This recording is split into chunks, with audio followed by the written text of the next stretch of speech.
y a des années, j'ai aimé une jeune femme que j'allais épouser.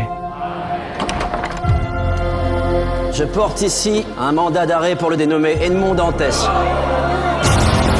Si Dantès nous a trahis, alors qu'il est le sort des traîtres. Je suis innocent! J'ai rien fait, je suis innocent! Il vivra.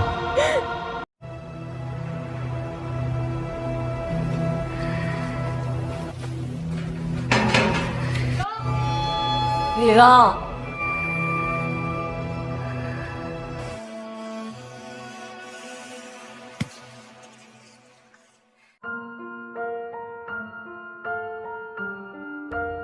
Pada tahun 1815, Napoleon digulingkan dari kekuasaannya dan berlindung di Pulau Elba.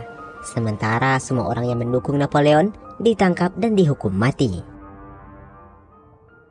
Pada suatu malam di Laut Mediterania, sebuah kapal Perancis berpapasan dengan kapal asing yang telah terbakar. Seorang awak kapal muda bernama Edmond Dantès melihat seorang gadis yang hampir tenggelam.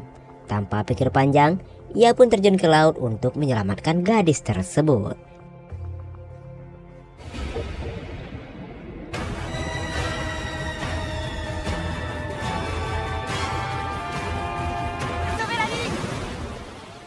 Edmond lalu membawa wanita itu ke atas kapalnya. Namun kapten kapal yang bernama Danglars sangat marah karena Edmond bertindak tanpa persetujuannya. Akibat perbuatannya itu, Edmond pun dikurung di dalam kabin. Sementara wanita itu dibawa menghadap sang kapten. Danglars lalu mengambil sebuah surat yang dipegang oleh wanita itu. Yang ternyata itu adalah surat perintah dari Napoleon dan wanita itu adalah simpatisan Napoleon. Keesokan harinya wanita tersebut bangun dan meminta surat tersebut pada Danglars. Namun Danglars menolak, ia pun terpaksa memberikan surat itu pada Danglars. Qu'est-ce que vous voulez? Essayez l'argent. Beberapa hari kemudian akhirnya mereka pun berlabuh di Marseille. Sebelum pergi, wanita itu berterima kasih pada Edmond karena telah menyelamatkan nyawanya. Mereka pun saling berkenalan. Beberapa saat kemudian pemilik kapal yang bernama Morel memanggil Danglars dan Edmond untuk menanyakan penyebab kapalnya terlambat. Danglars mengatakan kalau ini semua ulah Edmond, karena dalam perjalanan, Edmond terjun ke laut tanpa seizinnya untuk menyelamatkan seorang wanita yang kapalnya mengalami kecelakaan. Mendengar penjelasan itu, Morel malah memuji keberanian Edmond dan mengangkat Edmond sebagai kapten kapalnya. Tentu saja hal tersebut membuat Danglars sangat marah dan langsung pergi dari sana. Ça suffit.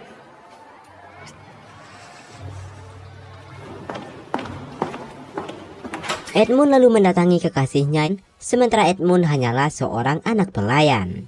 Perbedaan strata sosial inilah membuat keduanya menyembunyikan hubungan mereka, karena bagaimanapun orang tua Mercedes pasti tidak akan setuju putrinya menjalin hubungan dengan pria tersebut.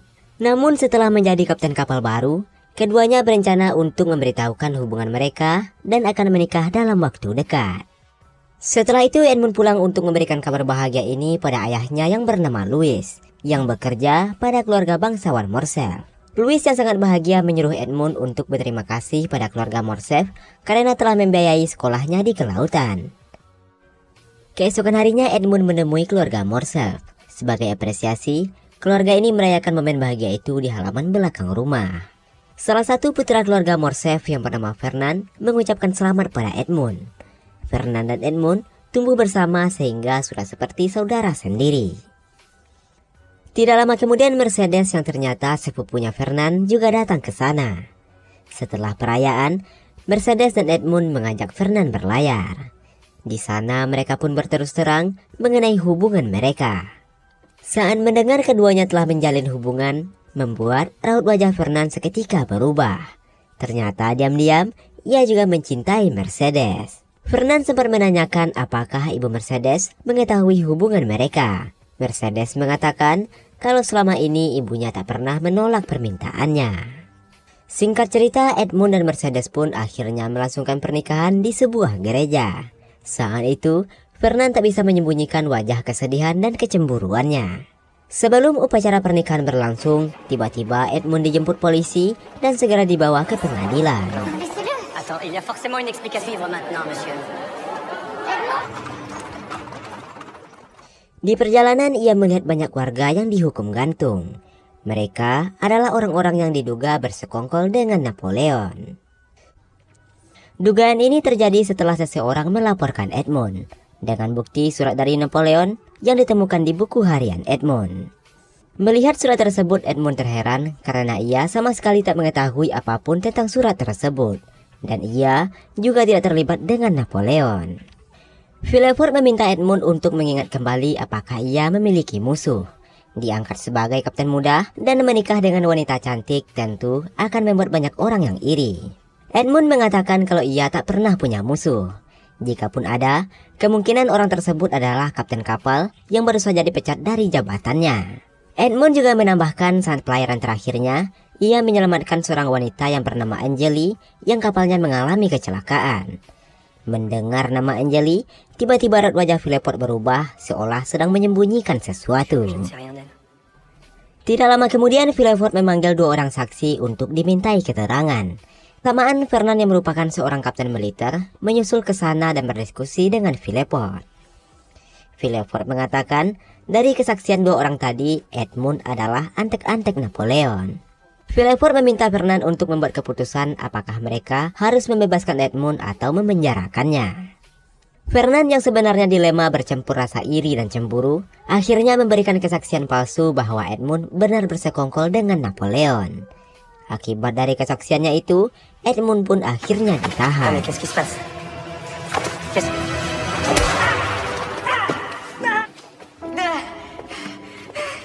Coupable, on t'a répondu. Si on m'a demandé de t'emmener, c'est parce que tu sais des choses qu'on veut pas entendre, alors ferme ta gueule, d'accord?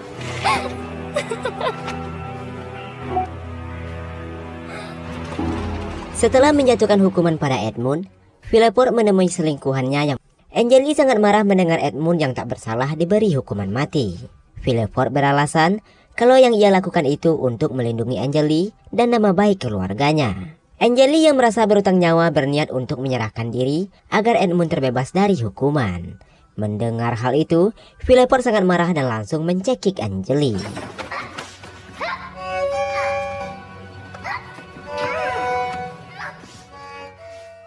Sementara itu, Edmund akhirnya dihukum penjara seumur hidup di sebuah pulau terpencil dengan penjara bawah tanah. Para tahanan akan diasingkan di setiap lubang.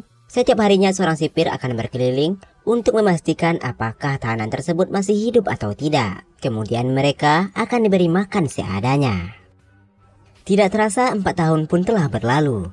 Kondisi Edmund kini sangat memprihatinkan. Tubuhnya kurus kering dan sangat berantakan.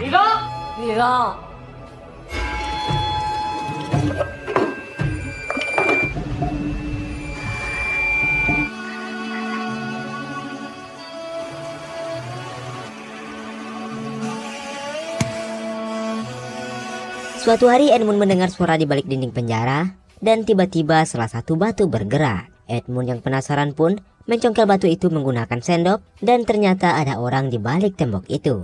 Tapi belum sempat bertanya, terdengar suara penjaga yang membuat orang itu pergi. Vivant! Setelah penjaga pergi, Edmund kembali mencongkel tembok dan menemukan ada terowongan. Ia yang penasaran lalu mengikuti arah terowongan tersebut yang ternyata lubang tersebut menuju sel tahanan lain. Edmund sangat senang karena setelah sekian lamanya, akhirnya ia bisa bertemu dan berbicara dengan seseorang. Menambahkan kalau saja ada orang yang membantunya, maka ia akan lebih cepat kabur dari tempat ini. Mendengar rencana EB, Edmund pun akan membantu EB untuk menggali bersama-sama.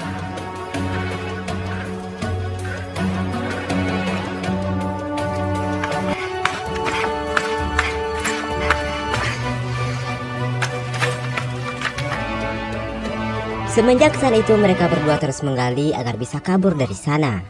Tidak hanya itu, EB merupakan orang yang sangat pintar. Ia mengajarkan Edmund beberapa bahasa asing dan juga filsafat serta ilmu pengetahuan sejarah, matematika dan banyak lainnya. Tidak terasa musim berganti musim, tahun berganti tahun, Edmund tetap semangat untuk menggali. Semua itu ia lakukan untuk bisa kembali bertemu dengan kekasihnya yaitu Mercedes. Pada suatu hari EB menceritakan sebuah kisah di mana 700 tahun yang lalu ketika perang salib, para ksatria Templar berhasil memenangkan peperangan. Atas kemenangan itu, para kesatria Templar berhasil mendapatkan harta jarahan yang sangat banyak. Namun dengan adanya harta karun tersebut membuat perperangan baru di antara banyak pihak. Raja Philip akhirnya memerintahkan agar harta itu disita, namun sayangnya tidak ada satupun yang mengetahui di mana tempat penyimpanan harta itu. Para kesatria Templar saat itu juga tak bisa memanfaatkan harta karun tersebut, karena mereka sibuk berperang dan membalaskan dendam. Ebe merupakan orang terakhir yang mengetahui keberadaan harta karun itu. Ia pun mengajak Edmund untuk mengambil harta karun dan akan membagi setengahnya. Tidak terasa 10 tahun pun telah berlalu dan mereka terus menggali mencari jalan keluar dari penjara itu. Hingga pada suatu ketika, saat mereka terus menggali, tiba-tiba terjadi tanah longsor yang membuat Ebe sekarat. On y est presque. C'est une question de jour. Laisse aller. L'eau. Laisse aller. Reculez, la mec! Reculez! Edmund mencoba menarik tubuh Ebe keluar dari terowongan, tapi sayangnya kondisinya semakin memburuk. Dalam keadaan sekarat, Ebe memberitahu Edmund posisi harta karun yang akan mereka cari. Harta itu tersimpan di dalam sebuah gua di sebuah pulau bernama Pulau Monte Cristo. Dan tidak lama kemudian, Ebe pun menghembuskan nafas terakhirnya. Tidak berselang lama, seorang sipir berkeliling untuk mengecek keadaan para tahanan. Mendengar Ebe yang sudah tak bicara, ia memutuskan untuk turun dan mengeceknya. Ia bahkan sempat menusuk badan Ebe dengan pisau untuk memastikan pria itu tidak berpura-pura. Setelah memastikan Ebe meninggal, sipir itu memasukkan tubuhnya ke dalam karung. Saat sipir kembali ke atas, Edmund memanfaatkan momen ini untuk masuk ke dalam karung menggantikan Ebe. Sesaat kemudian, sipir menarik tubuhnya dan akan membuangnya ke laut. Saat mereka membawa Edmund, sipir lain berkeliling untuk mengecek tahanan. Ia tak mendengar suara Edmund dan memutuskan untuk mengeceknya ke bawah. Pada saat sipir itu sampai di sana, akhirnya ia tahu kalau ternyata ia telah ditipu. Dis debout.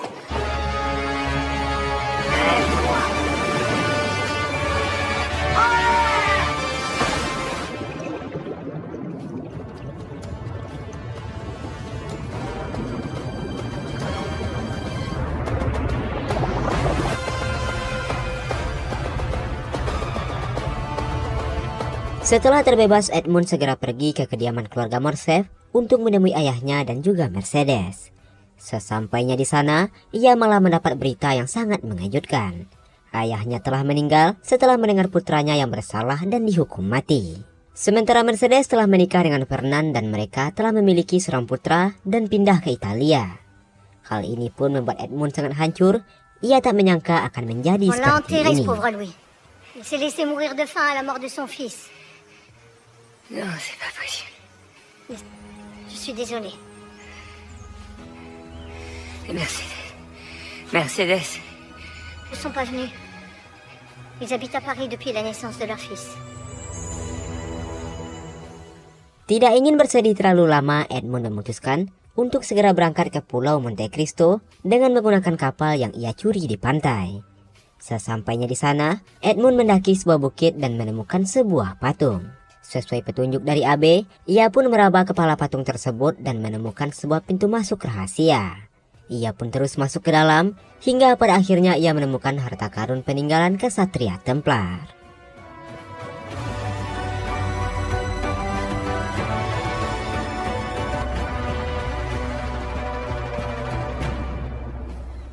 Satu tahun kemudian terlihat Edmund menyamar sebagai seorang pastor dan menemui Gideros, salah satu orang yang memberikan kesaksian palsu yang membuat dirinya dipenjara. Saat itu Edmund menemuinya dalam keadaan yang sangat memprihatinkan dan tak mempunyai uang. Pastor itu berpura-pura menjadi salah satu teman Edmund di penjara dan diberi wasiat untuk memberikan harta terakhir yang Edmund miliki kepada orang yang ia percayai.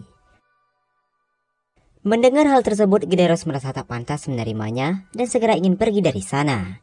Tapi Edmund mencegah Gideros dan bertanya apa yang sebenarnya terjadi di hari itu. Akhirnya Gideros pun buka mulut. Memang benar, orang yang memfitnah Edmund di hari itu adalah Danglars sendiri. Hal yang paling mengejutkan Edmund, ternyata Fernand sahabatnya sendiri bekerja sama dengan Danglars dan juga Philipot agar Edmund dipenjara. Hal ini akan menguntungkan bagi Fernand karena ia sendiri sangat ingin menikahi Mercedes. Par amour pour Mercedes, il a sacrifié Edmond. Il vivra. Et pour tout le monde. Setelah berita hukuman Edmund tersebar kemana-mana, satu-satunya orang yang ingin membebaskan Edmund adalah Tuan Morel, si pemilik kapal. Namun setelah mengetahui kematian Edmund, Morel terpaksa menerima Danglars kembali menjadi kapten kapalnya. Sayangnya Danglars menghilangkan kapal Morel yang membuat Morel bangkrut dan terpaksa menjual perusahaannya dengan harga murah, yang pada akhirnya dibeli semua oleh Danglars. Tapi anehnya beberapa bulan kemudian kapal-kapal yang hilang muncul kembali. Danglars pun tak bisa diadili karena dia bersekongkol dengan jaksa Villefort. Kini Danglars menjadi orang kaya dan menikahi wanita simpanan Villefort, yaitu Victoria. Gideros tak berani berbuat apa-apa, ia takut jika buka mulut nasibnya akan sama dengan Angeli. Edmund pun heran dan bertanya apa yang terjadi dengan Angeli. Gideros mengatakan Angeli diculik oleh orang suruhan Villefort lalu dijual sebagai wanita penghibur. Mendengar hal tersebut, Edmund akhirnya bangkit dan segera pergi dari sana untuk menyelamatkan Angeli. Beberapa hari kemudian Edmund pun berhasil menemukan Angeli. Namun kondisinya sangat memprihatinkan. Dia tampak jauh lebih tua, sakit-sakitan, dan hanya bisa berbaring di tempat tidur. Edmund berniat membawanya pergi, tapi Angeli menolak. Sebaliknya dia meminta Edmund untuk menyelamatkan seorang anak laki-laki yang merupakan anak haram Villefort dan Victoria. Angeli mengatakan kalau dulunya dia berencana membunuh Villefort di Paris. Tapi pada saat mencoba menjalankan aksinya itu, ia mendengar Victoria menjerit kesakitan dan melahirkan seorang putra. Tidak ingin orang lain mengetahui hal ini, Villefort pun pergi ke halaman belakang dan menguburnya hidup-hidup di dalam sebuah peti. Setelah Villefort pergi, Angeli yang kasihan membongkar peti itu dan membawa sang bayi pergi dari sana. Kemudian membawanya ke sebuah panti asuhan. Hingga pada akhirnya, Angeli pun ditangkap kembali oleh pemilik rumah bordir. Mendengar perbuatan Villefort yang di luar batas membuat Edmund kehabisan kesabaran. Ia memutuskan untuk membalaskan dendamnya pada orang-orang yang telah membuatnya menderita. Setelah itu Edmund pergi ke sebuah panti asuhan tempat seorang anak yang diceritakan Angeli sebelumnya. Sesampainya di sana, mendengar penjelasan Edmund, pemuda tersebut terlihat sangat ingin balas dendam. Tanpa ragu, Andre pun ikut dengan Edmund untuk memulai rencana mereka. Untuk melancarkan aksi balas dendamnya, Edmund membeli sebuah rumah mewah layaknya istana seorang bangsawan. Sekarang mengajak putrinya untuk membalaskan dendamnya. Edmund mengajari Heidi dan Andre untuk bersikap layaknya seorang bangsawan. Dengan begitu mereka akan mudah masuk ke dalam lingkungan bangsawan yang telah menghancurkan hidup mereka. 5 tahun kemudian, Fernand yang selama ini bekerja di dunia militer akhirnya memutuskan untuk pensiun dari jabatannya. Ia mengadakan upacara perpisahan yang dihadiri oleh Mercedes, istrinya, dan bangsawan diundang termasuk Edmund yang kini berganti identitas menjadi Monte Cristo. Mereka sama sekali tak bisa mengenali Edmund karena Edmund menyamar menggunakan sebuah topeng dari kulit. Dalam perjalanan pulang, tiba-tiba seseorang merampas medali Fernand yang membuat Albert langsung mengejarnya. Tapi sialnya, ia dikepung oleh beberapa orang lalu mengeroyoknya.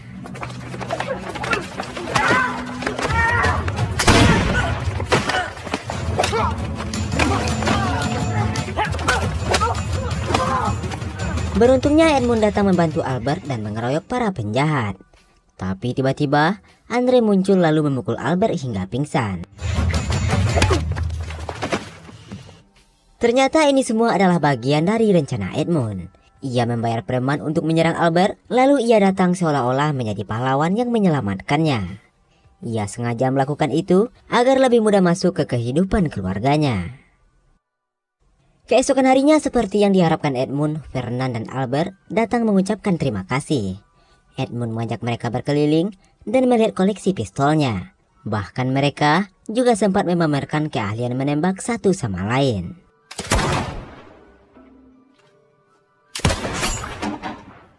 Melihat keahlian Edmund di atas rata-rata, Fernand pun mengajaknya untuk berburu bersamanya.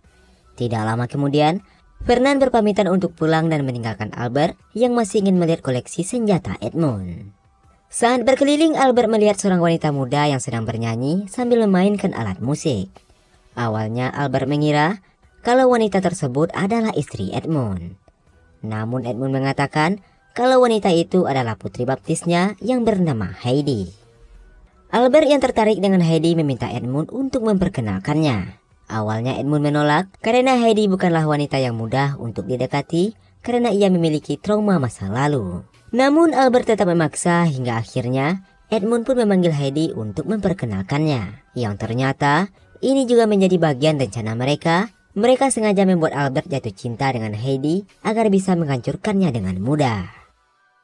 Keesokan harinya Edmund memenuhi undangan berburu keluarga bangsawan dan ditemani oleh Andre yang kini berganti identitas menjadi Pangeran Cavalcanti. Saat itu, untuk pertama kalinya Andre bisa melihat ayah biologisnya secara langsung. Ia terlihat tak bisa menyembunyikan dendamnya.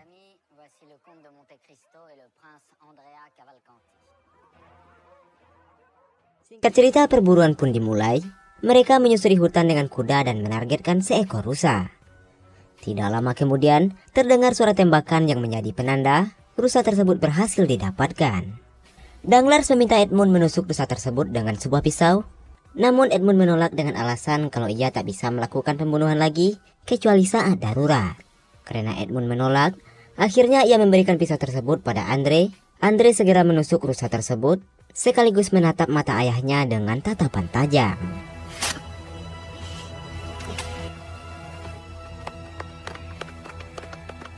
Allons déjeuner. Setelah itu mereka kembali ke kediaman keluarga Fernand.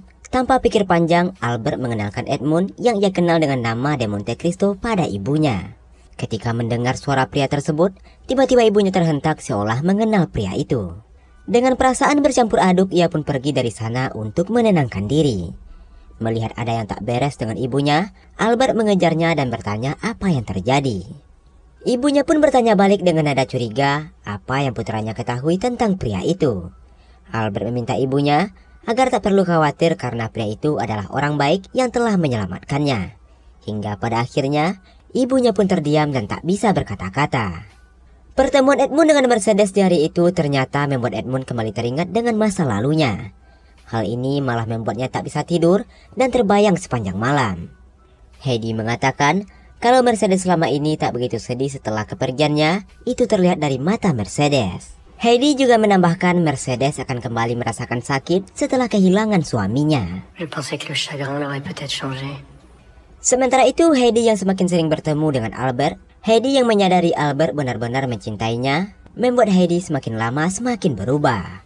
Ia mulai melupakan tujuan awalnya untuk balas dendam pada pria tersebut. Sebaliknya, ia mulai jatuh cinta dan menyukai Albert. Rupanya Edmund menyadari hal ini dan mengajak Heidi untuk berbicara. Ia mengatakan pada Heidi mengenai perbuatan ayah Albert pada ayahnya.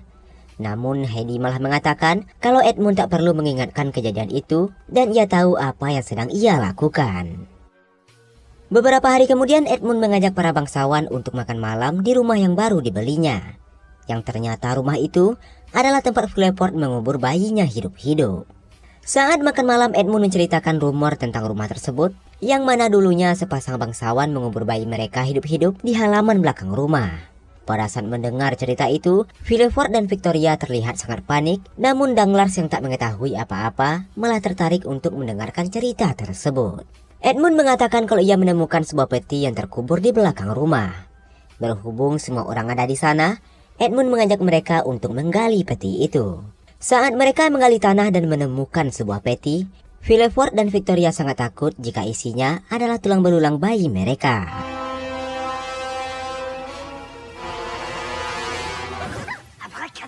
Namun setelah terbuka, ternyata peti itu tak berisi apapun. Peristiwa itu membuat Victoria sangat khawatir mengenai latar belakang Monte Cristo yang sebenarnya. Mereka penasaran bagaimana mungkin pria tersebut mengetahui apa yang mereka lakukan seolah-olah berada di sana. Victoria semakin histeris setelah memikirkan tubuh putranya yang tidak mereka temukan di dalam peti tadi. Villefort yang mulai curiga pun akhirnya memutuskan untuk mencari tahu latar belakang Monte Cristo yang sebenarnya. Villefort pun memulai penyelidikannya dan menemui seorang pria yang diduga adalah musuh bebuyutan Monte Cristo yang bernama Tuan Halifax. Villefort sendiri tak tahu kalau Tuan Halifax itu adalah Monte Cristo atau Edmund yang telah menyamar menjadi orang lain untuk menjebak Villefort. Vous savez où il se trouvait il y a 15 ans? Qu'est-ce qu'il vous a fait, monsieur le procureur? Beberapa hari kemudian keluarga Danglars mengadakan pesta ulang tahun untuk putrinya. Semua bangsawan, Termasuk Monte Cristo pun diundang datang ke pesta tersebut. Sebelum pergi, Monte Cristo kembali mengingatkan dua anak didiknya untuk tetap fokus pada tujuan mereka. Andre diminta untuk mendekati Putri Danglars, sedangkan Heidi diminta untuk tetap fokus pada Albert.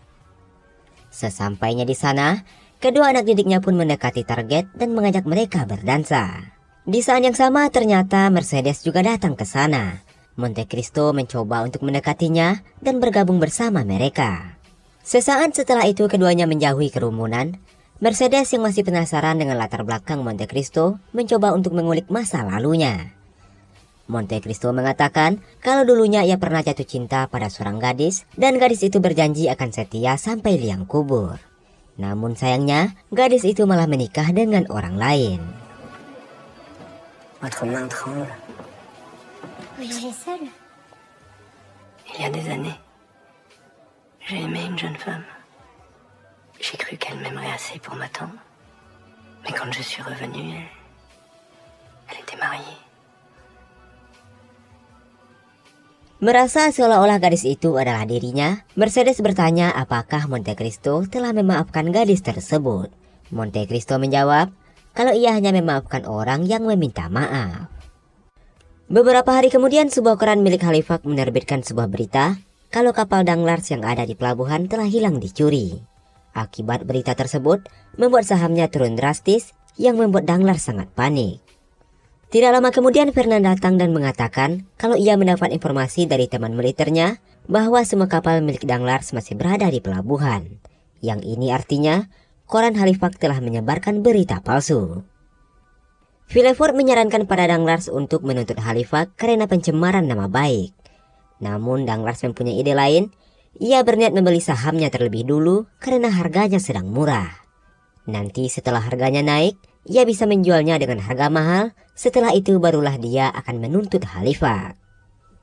Tapi yang menjadi masalah sekarang adalah ia butuh uang sebesar $500 juta untuk membeli saham tersebut. Satu-satunya orang yang memiliki uang sebanyak itu adalah Monte Cristo. Keesokan harinya mereka mendatangi Monte Cristo untuk meminjam uang. Sebagai jaminan, Danglars memberikan surat-surat asetnya senilai $200 juta.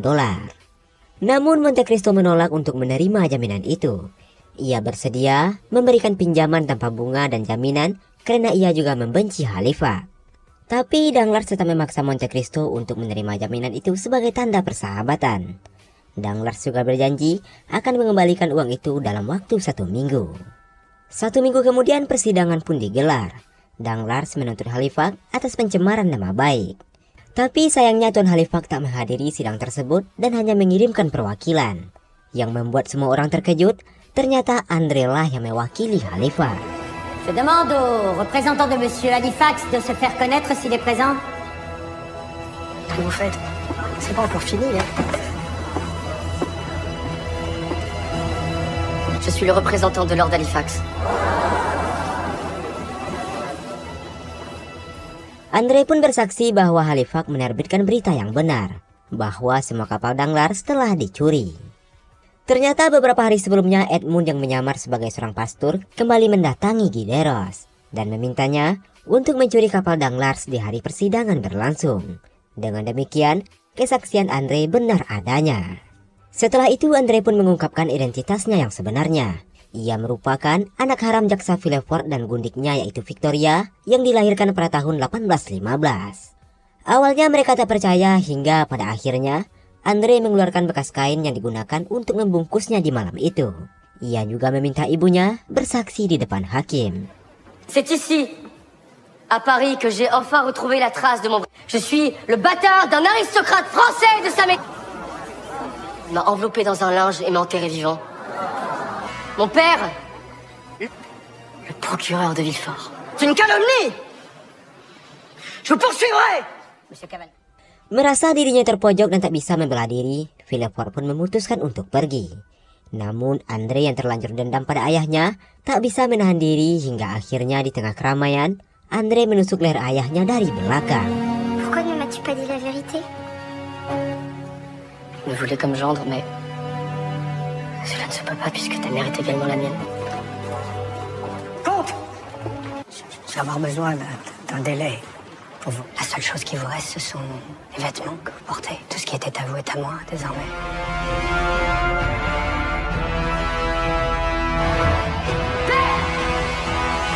De la part d'Angèle.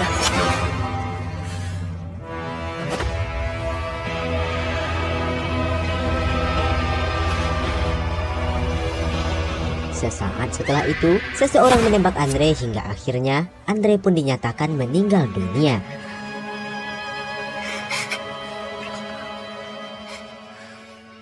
Di pemakaman Andre, Heidi menyalahkan Edmund. Ia menganggap Edmund merupakan orang jahat yang telah berhasil mencuci otak mereka sehingga menumbuhkan kebencian pada orang lain begitu mendalam.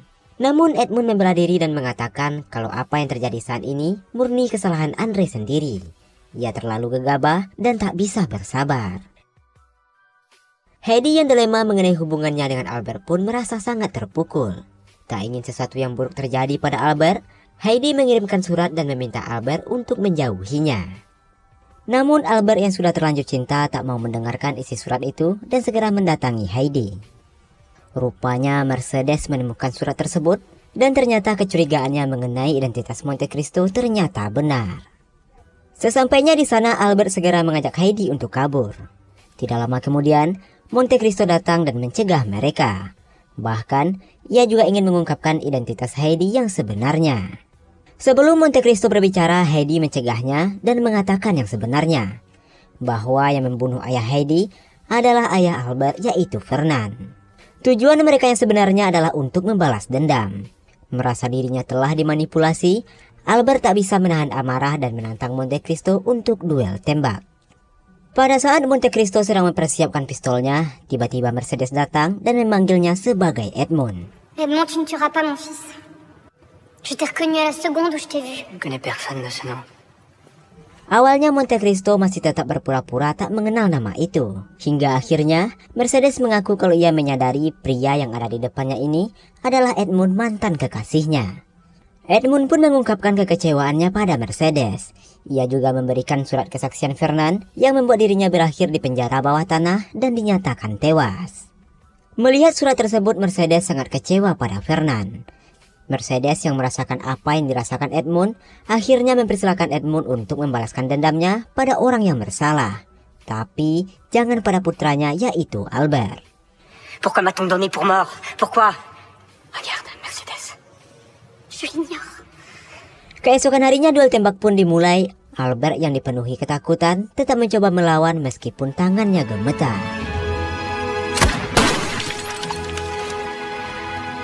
Beberapa saat kemudian sebuah kereta kuda datang yang menandakan duel tembak telah selesai.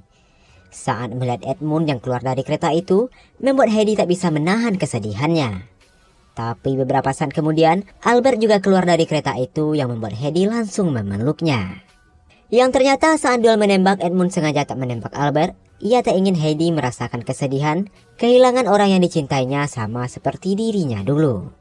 Edmund juga menyebarkan kabar kematian Albert, sehingga mereka bisa pergi jauh dan hidup bahagia yang dulu tak bisa ia wujudkan bersama Mercedes. Sementara itu, Mercedes yang sudah mengetahui kebusukan suaminya memutuskan untuk meninggalkan suaminya.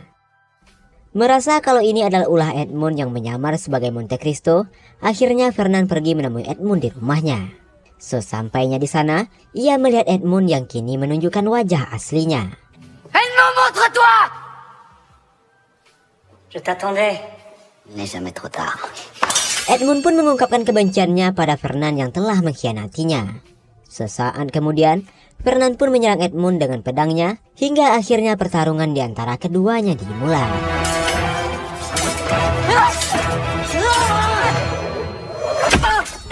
Fernand terlihat mendominasi pertarungan, bahkan ia membuat Edmund terjatuh dan sempat menusuk perutnya. Namun Edmund tak mau menyerah hingga akhirnya ia berhasil mengalahkan Fernand. Tapi di akhir pertarungan, Edmund sama sekali tak menghabisi Fernand. Ia membiarkan Fernand tetap hidup dan hidup dalam penderitaan ditinggalkan orang-orang yang dicintainya. Setelah kejadian ini, Edmund merasa dendamnya telah tertuntaskan. Ia mengirimkan surat pada Mercedes sebagai bentuk perpisahan. Dalam surat tersebut, ia meminta Mercedes tak perlu khawatir soal putranya, karena kini Albert dan Heidi sudah bahagia. Setelah itu, Edmund pun kembali ke lautan untuk berlayar, menjalani sisa hidupnya tanpa meninggalkan jejak. Lalu, film pun selesai. Dan itulah kisah yang sangat menarik dari film The Count of Monte Cristo yang penuh dengan pengkhianatan dan balas dendam. Tapi akhirnya Edmund sadar bahwa dendamnya hanya pada Fernand dan membiarkan Albert dan Heidi hidup bahagia. Menurutmu apa pesan moral yang didapat dari cerita ini? Silahkan tuliskan di kolom komentar. Silahkan berikan saran dan masukannya agar kedepannya bisa lebih baik lagi dan kamu bisa lebih menikmati video di channel ini. Akhir kata saya ucapkan terima kasih, sampai jumpa di video selanjutnya.